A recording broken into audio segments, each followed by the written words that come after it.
मेरा नाम मीरा है। मेरी उम्र 25 साल है। मैं कॉलेज करती हूँ और लखनऊ में रहती हूँ। मेरे जीजा की शादी हुई 5 साल हो चुके थे। उनकी पत्नी यानी मेरी दीदी एक समझदार और खुशमिजाज महिला है। वे दोनों एक छोटे से शहर में रहते हैं जहाँ उनका खुशहाल जीवन बीत रहा था। एक दिन मैं सर्दियों की छुट्टियों में उनके घर रहने आई।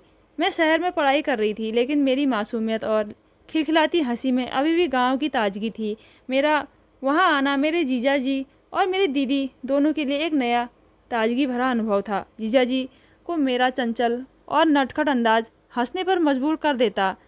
मेरी बेफिक्री और मेरी बातें जीजाजी के दिल को कहीं ना कहीं छूने लगी। एक शाम जब जीजा जी बालकनी में बैठे थे, ठंडी हवा के साथ बारिश की हल्की फुहारें उनके चेहरे पर गिर रही थी, तभी मैं वहां आ गई। मैंने कहा, जीजाजी आप हमेशा इतने शांति क्यों रहते हैं? कभी तो दिल खोलकर मुस्कुराइए। जीजाजी मुस्कुरा दिए। शायद मेरी इसी मासूमियत ने मुझे खास बना दिया था।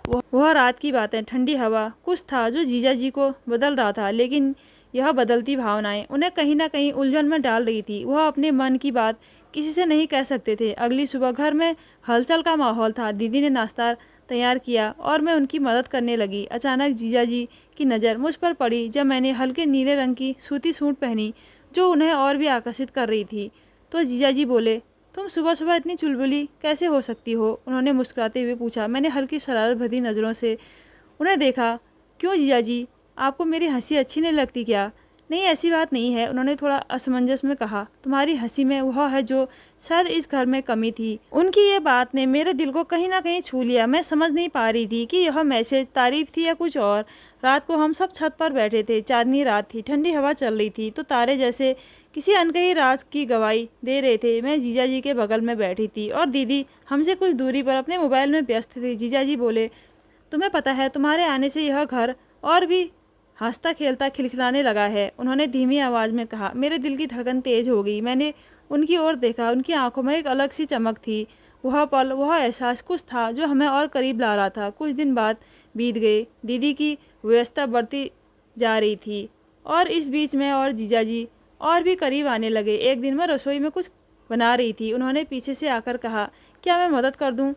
मैंने हंसते हुए कहा, आप किचन में? आज सूरज कहाँ से निकला है? उन्होंने मुस्कुराते हुए कहा, कभी कभी बदलाव अच्छा होता है। उनके शब्दों में एक अलग ही गहराई थी जिसे मैं महसूस कर सकती थी। जब हम साथ में सब्जी काट रहे थे, उनकी उंगलियां मेरे हाथ से टकराई। मैं थोड़ा चौंक गई, पर उन्होंने नज़रें नहीं हटाई। वह पल, वह छूने का एहसास मेरे दिल को अजीब सी हलचल में डाल गया।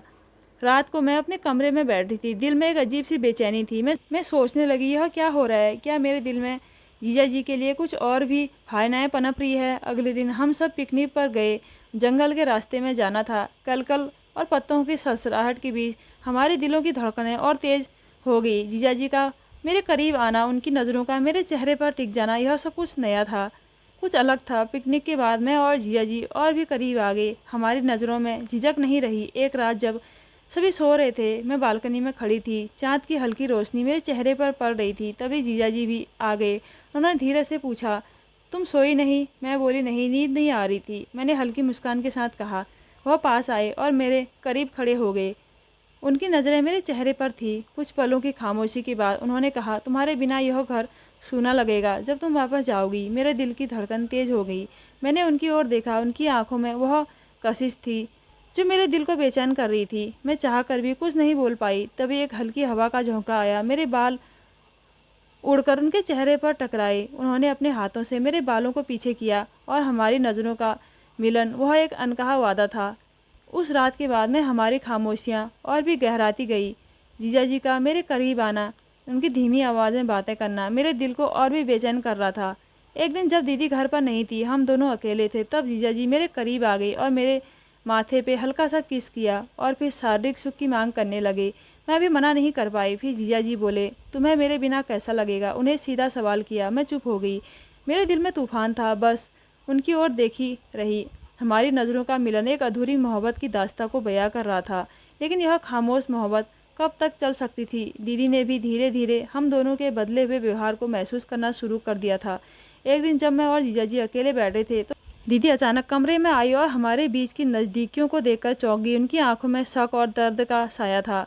क्या हमारे रिश्ते का सफ़र यहीं ख़त्म हो जाएगा? या फिर हम खामोशियों से बाहर निकल कर अपने दिल की बात कह पाएंगे। तो दोस्तों कैसी लगी आज की स्टोरी? अगर अच्छी लगी तो हमारे चैनल को ज़रूर सब्सक्राइब कीजिएगा। धन्यवाद।